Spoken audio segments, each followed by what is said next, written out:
Það heldur svo fór sem fór að þið hittu ekki úr þrist í leiknum. Skotendingi var almennt bara léleg. Eru þið búin að slæma æfingar í vikunni eða eitthvað svoleiðis? Nei, bara eins æfingar og í allan vetur. Ég veit það ekki, sjálfstraustið eitthvað, ég veit ekki hver það var í dag.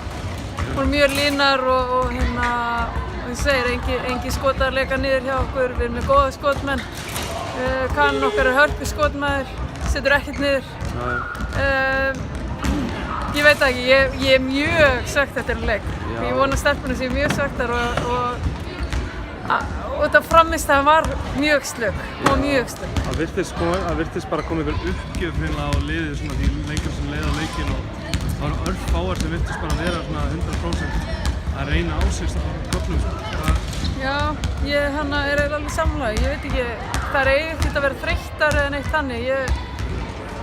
Við þurfum bara eitthvað að ræða saman og athuga hvað er í gangi, af hverju við mætum svona í leiki og hérna. Það er nóg eftir á mótinu, þannig að við þurfum algjörlega að koma bara. Ég meina þið eru ekki fallbárur þó þið unnu Njarðvík seinast, er það bara rólegri við að þurfa ekki að falla eða hvað? Nei, ég vona ekki. Mér langar í úrslitakeppni. Ég vona að það sé fleiri með mér í því. En hérna, ég veit ekki, við þurfum að skoða leikinn og hvað er að angra leikmenn eða hvað það er. Ég meina það er laugardagur og þá enginn verður þreyttur á laugardegi. Nei, alveg rétt hjá þér. Herru, takk fyrir þetta. Takk fyrir.